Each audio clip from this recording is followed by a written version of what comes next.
السلام عليكم ورحمة الله وبركاته. ازيكم يا حبايبي؟ يا رب تكونوا بخير.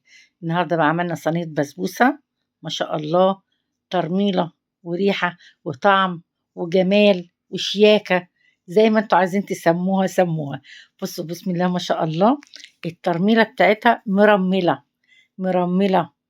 ايوه، ده خلي بالكم، ده مش لوز طبعا، ده سوداني. ده السوداني بتاعنا احنا، نقول عليه اللوز، البندق. المكسرات دي بتاعتكم بقى، عايزين تحطوه براحتكم زي ما انتوا عايزين. يلا نسمي بسم الله الرحمن الرحيم كده. بصوا بقى، شربات البسبوسه كوبايه ونص سكر، كوبايه ونص ميه، من غير ليمون ومن غير اي حاجه خالص. وتحطوا كيس فانيليا عليها وانتوا بتطفوا. انا عندي شربات او سيرب، انا عندي كتير، ما بقطعش الشربات من عندي. حطيت كوبايه وحطيت نص كوبايه ميه عليها، هتغلي غلوة واطفي عليها، وانا ما يبقاش عندي شربات واعمل شربات تاني. فانا صرفت نفسي كده يعني. اهو، انا هسيب لكم المقادير على فكرة تحت الفيديو. معايا كوباية الا ربع سمنة، حطيت الربع الباقي في الصينية. الصينية دي مقاس 30. ودي كوباية الا معلقتين سكر، حطيتهم عليها هي قلبتهم. وثلاث كوبايات دي بسبوسة او سمونيلة حسب البلد اللي بتسموه، كل بلد وبتسميها اسم. هابس كده السمنة بدقيق البسبوسة والسكر، يبقى عامل زي الرملة بتاعة البحر. بصوا عاملة ازاي اهي، بسيته كده او بالمعلقة.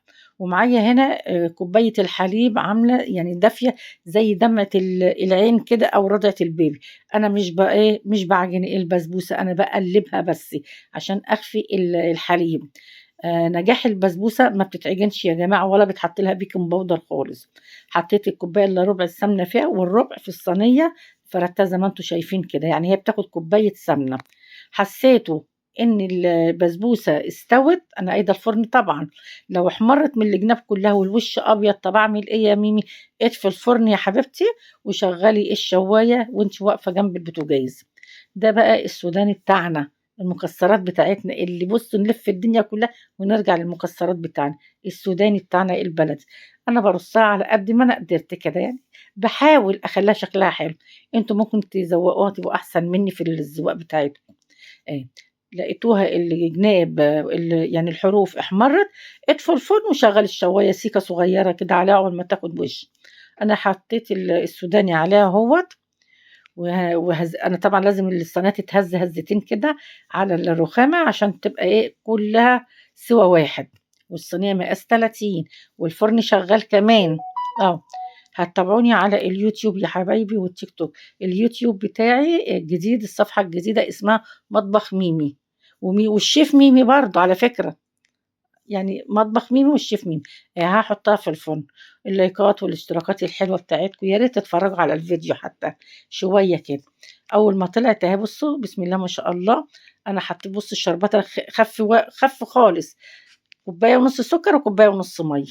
أنا غطيتها شوية 5 دقايق بس كده اهي.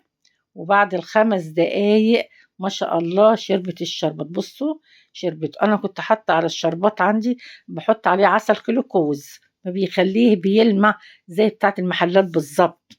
يلا، السلام عليكم ورحمة الله وبركاته. اللايكات والاشتراكات الحلوة.